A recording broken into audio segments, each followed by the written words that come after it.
but they did not hire me for my degree. They hired me specifically because I broke into a car to get the bass out while we were on tour.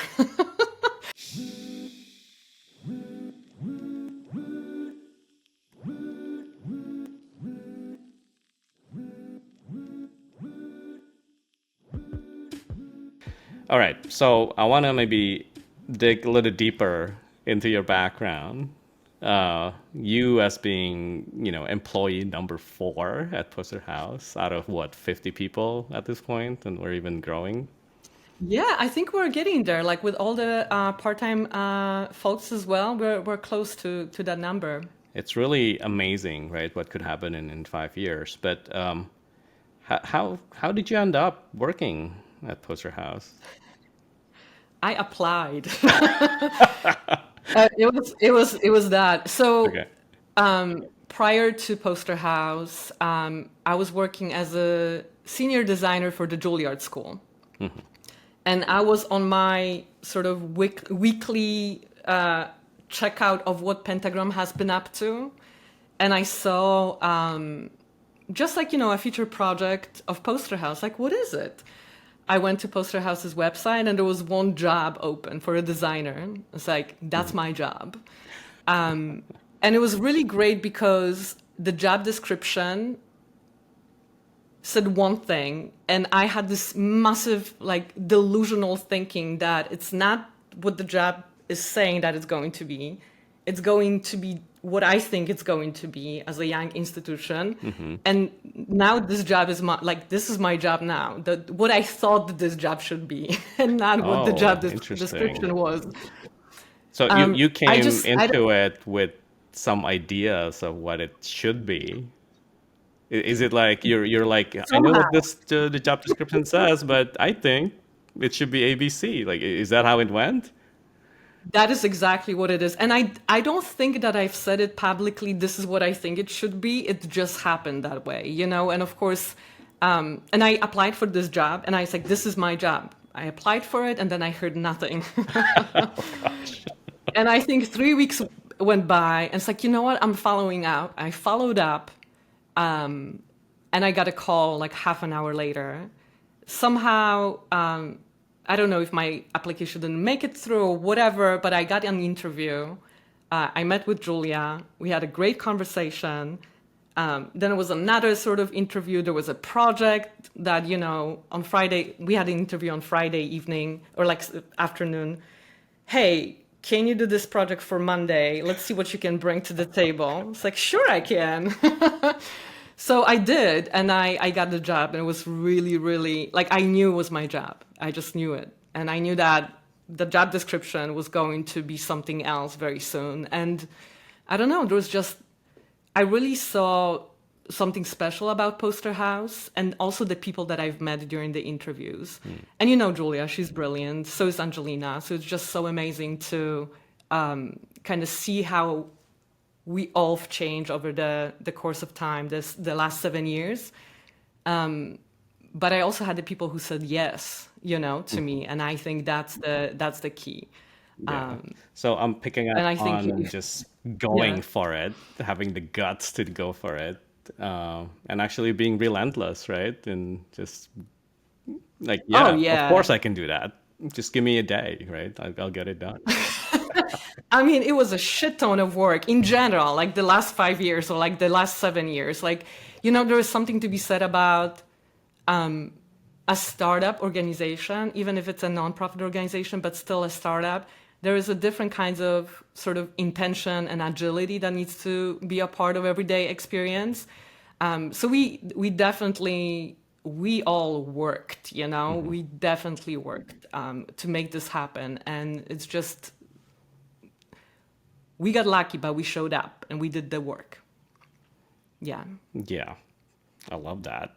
Um, so now, did you always know that you were going to be a designer?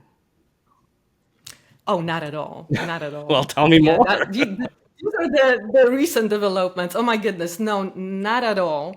It was very accidental that I even learned that design is a profession. I never really thought about it. didn't have any background in some sort of visual arts growing up. And I did not originally go to school for design. Totally different subject, totally different life. But eventually, design kind of became, I guess, a necessity more than anything else. In what way? Necessity in the way that, where do I start? Necessity in a way that I have learned from somebody that there is something like tuition remission. And I figured there's no way, like I wanted to go back to school, but I thought there's no way I'm taking a loan like that. There's no way, like, no. And I remember somebody told me about tuition remissions. Just get yourself a job at the university, they will put you through school. And that's exactly what I did. So I got a job, and my first job was administrative assistant with design skills. And I said, sure, I can do it. And then, and the design skills were really like, can you edit InDesign kind of thing. So my sort of in the interview process, I remember in the last interview, I said like, listen, I'm super interested. I really want to do it. Would you be willing to put me, like to let me go to school while I work full time at Performing Arts Department at Drexel University? And they said yes. So again, I had people who said yes to me. So I was working first as an administrative assistant, then as a communication coordinator for performing arts while going to school. And I had so much fun. Like I remember my first class was Typography 1, and I was mesmerized. It was like, oh my God, I can do this. This is amazing. I was just really thrilled. I had so much fun doing it. I mean, it was a ton of work again, because like, you know, full-time job, then you had to balance it out, and you would have classes early or during the day or in the evening in the homework, you know, but it was just so much fun. So that was like the, you know, the few years in Philly just doing that. I just loved it. I just loved things that could happen on paper. I've learned that I can actually sketch, you know, that I didn't know that I could.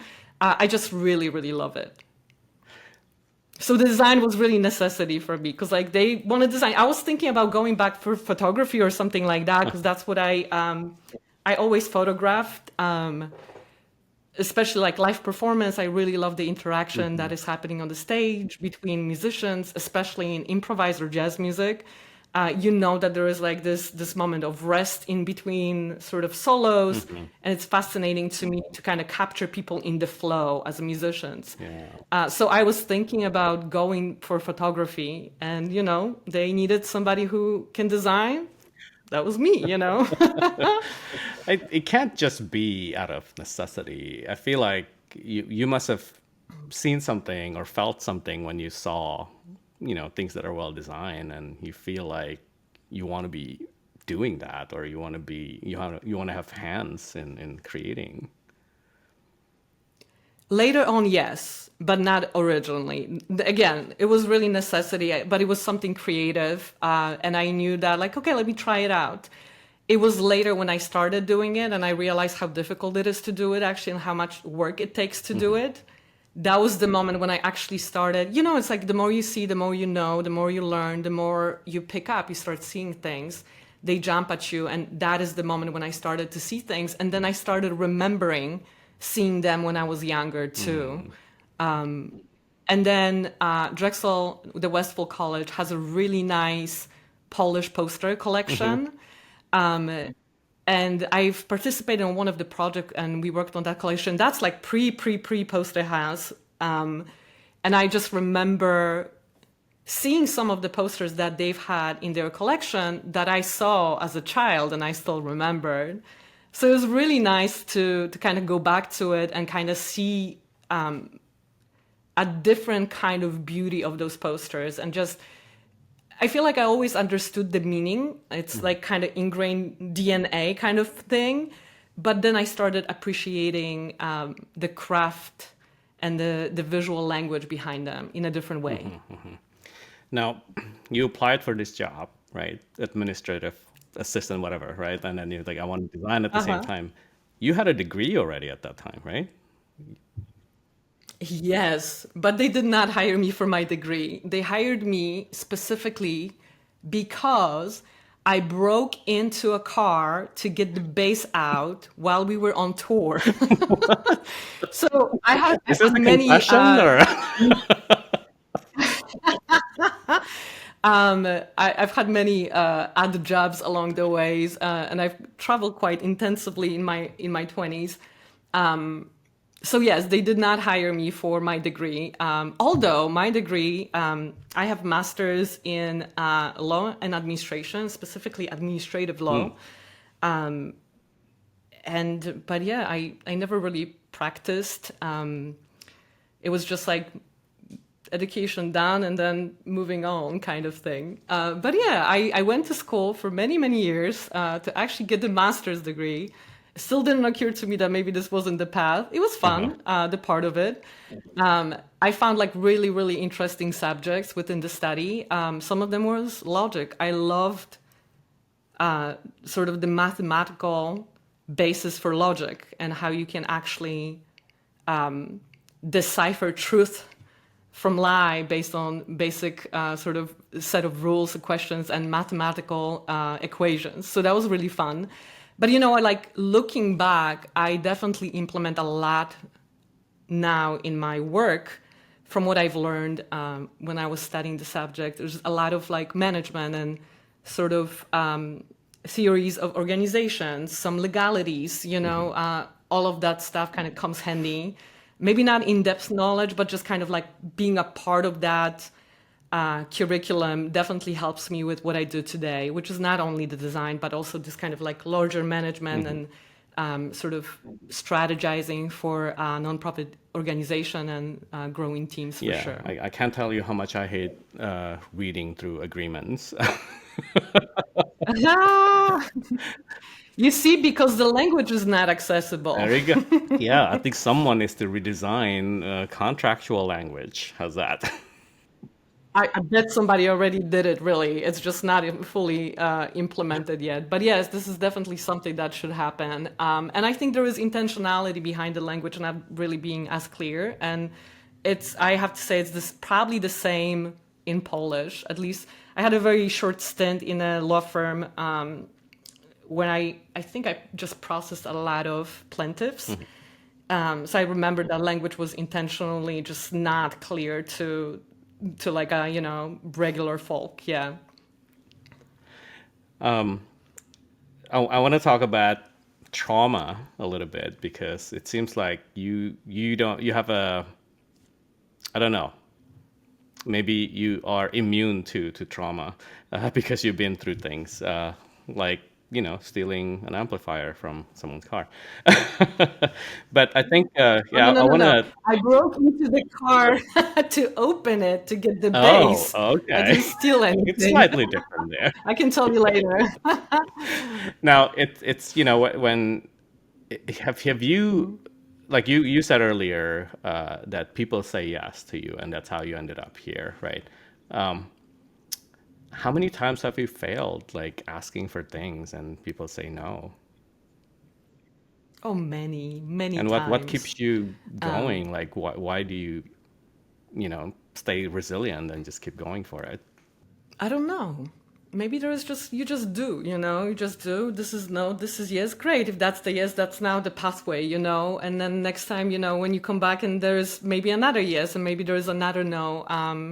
I don't know. So I having don't really think no about as how I stay having no as resilient. an answer doesn't deter you. So it's like you don't really care what people will say at the end of it if you can continue to pursue what you want. I guess so. And then, if you hear too many no's, then you change the Hmm. environment. You know that this is just not a yes environment and you need to be in the one that will say yes so you can grow and change and, you know, age as you go. And I think that's what it is. I've been in places where and it wasn't even like a clear no. It was just kind of a little too convoluted to really land on a place that thought that I thought made sense for me, but also for the place and for the people there. And if it's not a yes, then you change that environment. It's not the right Isn't that the environment, you worst know? kind of rejection? Like the unclear no? Like no but or like yes but, it's always very confusing. I guess so. Yeah, it probably the clear no, you know, and then you can make the decision. The unclear no, unless you can decipher the meaning behind it, it might keep you in a place a little bit longer. But eventually you probably catch up with it and then you know where you are and then you make those decisions again. Yeah, that's true. Um, Have you been told no or yes? What's your experience with that? oh my God, you're asking me the question this time. Um, I get no's a lot, but I think I always, maybe what you said earlier, you try to understand why I get a no that time around and try to reframe or pivot a certain way, right, until you get a yes. Mhm. Um, but it doesn't, I think, once you hear enough no's, you realize that, what do I have to lose, right? It's not the end of the world, so we Yes. can continue on and, just focus on what you like. So I want to figure out how to end this on a high note, but I think you talk about uh, photography as one of your passions earlier, things that one of the things that you wanted to explore more. What fuels you now? What fuels you in continuing to do what you do now? Right now, you know what? In different aspects of my life, it's different things. Um, when it comes to Poster House, never a dull moment. It's just such a changing organism that I haven't been bored Hmm. yet, you know? If we expand in one area, we maybe let go of something else and then there is another opportunity. So right now with Poster House, it's really what's kind of fuels me is a growing team, for example. I really do care about people and their well-being at work, and kind of like figuring out what makes sense for the team and how you sort of adjust. Like, it's different when there are two people, it's different when there are four people, it's different when there are 10 people. And this kind of idea of how you grow that team and how you make organizational changes for it to function really well and stay efficient and then give balance in projects that have to happen and the projects that give people joy. And I think that's one of the key elements for this. So Mm. joy, that what really is fueling me. And what's changed over the years, like I used to take joy from the hands-on Hmm. projects. And there was a moment of pivoting and I learned that I cannot do all of them by myself. We've grown and expanded. We brought different people in. The moment of like letting go of some of the projects that you really love to do. And the joy comes from the fact that you see somebody else do an amazing job, have the joy from doing that job hands-on, so that joy kind of changes. But there's definitely like joy is really part, like there of course there's a ton of things that have to happen to execute a project, an idea, but joy really needs to become a big component of this. So you know what? I said it's different things, but I think it's all the same. It's really like what Mm. brings joy. Um, when it comes to photography, like it's just so in the moment, Hmm. because it's to the point where the music is happening, you're hearing that music, but you're like I love watching, like I love hearing it through the lens of the camera and just kind of bringing those interactions. And it's like that's how I design for the exhibitions as well. It's like those kind of like compositions of those different angles and different walls and what's happening, what's on the like what's in your viewpoint. And I think those really communicate very well. But with the live performance, there's just something like you see other people in that flow, and you become a part of Mm. that flow for different reasons. And there is just something really interesting being able to capture people at their sort of like when they are unconcerned Mm. about anything else but the music that they're making. And I love that. So it's again, that's joy. And then I also absolutely love when people look at my photos and they love how they look in those photos. There is something that is just joyful Yeah. about it too, just to kind of capture them at their Yeah, most it beautiful. it's beautiful when you're able to see that or capture that moment. Now, I'm in a similar vein when it comes to being hands-on initially, right? And being wanting to be the one that designs everything, right? And I had that realization that I can't do everything on my own anymore, once you have a larger team. But there's something to me that feels really beautiful when you start to see your teammates, in my case, younger designers kind of stepping up and, taking ownership of the work, and I feel like there's something really nice and just beautiful about being able to let go and sort of collaborate in such a way.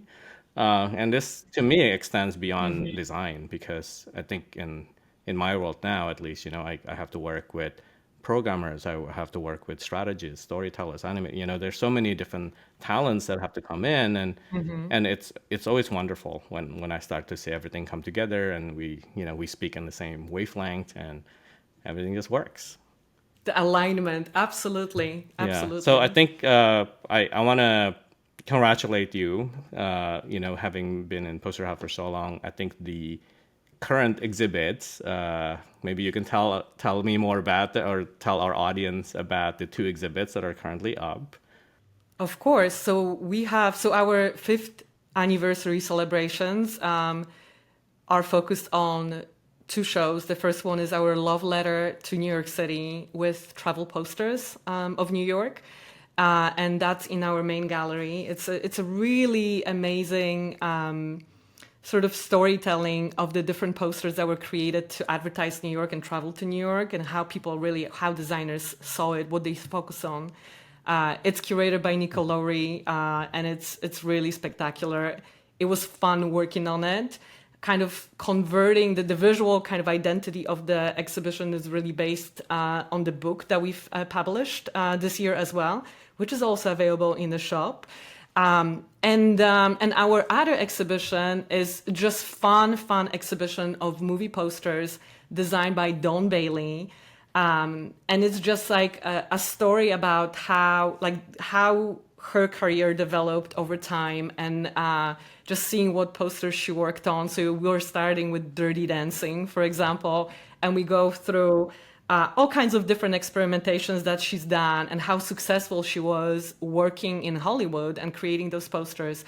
There's a bunch of posters for Zoolander and Little Miss Sunshine, and there are posters for Wes Anderson as well. Just really fun show. And then we have this amazing vitrine with her sketches. She is the person who designed the Silence of the Lambs poster, which I always knew it was an amazing poster, but seeing it in person in multiple versions was just really spectacular. When we first started working on that exhibition, what I loved about that triptych of posters, and there is one of Jodie Foster as a Clarice, which is probably the most recognizable one, but there is another version with Anthony Hopkins, and then another one with both of them. If you lay them all on top of each other, the eyes are exactly in the same location. It's just like the grid behind it becomes so vibrant and visible. So it was really interesting working on it. A fun fact, the moth that is like a part of the poster, I never realized that the skull on that moth is actually made of buddies, which is based on Salvador Dali's photograph. It's actually really beautiful. So in the vitrine, we have all of her sketches when she was sketching those bodies to position them within the moth. It's a great show. It's a cool show. Again, very accessible. And that one is curated by Yeah. So Angelina. I did not see that. I've been to the exhibit, but now I'm gonna have to come back. Yes, So the both exhibits will be up all absolutely. summer, right? They will be up through September, and then we will move on to three exhibitions that I'm also designing hands-on. One of them is Nike. It's going to be a show about how Nike made the stars into superheroes. So it's really like from the focal point of all different athletes in the brand and advertising of Nike. And then we're gonna have an amazing. We're just gonna close that our rotating wall and create a Oh, smaller that's exhibition great. space that will house Boris Buchan, which I've mentioned previously. Beautiful, beautiful, larger than life posters, a lot of texture, a lot of dimensionality, beautiful colors. Can't wait to see them in real life. And then downstairs, we're going to have Lester Beale. So that's going to be delightful to work with. I can't wait to see them all, obviously, and I can't wait to see what else you come up with your design. So I want to thank you for being our first guest, in fact, in this podcast, and I'm glad we get to share this time together. I don't feel like I've had this much, in-depth conversation with you, so I feel like I've learned a lot of things about, how you came to be doing what you're doing now, and sort of the philosophical thinking behind. So thank you so much for sharing your insights. John, thank you so much for having me. This was truly a joy. Yes, I agree. It's nice to be able to talk a little bit more in depth, but I also have some questions, so I can't wait to ask you all of those questions too. In this podcast. Well, that's up to you. I want to hear the Oh my love story because I saw your episode 0. So I want to hear about the library. Yeah, I think that's a separate podcast.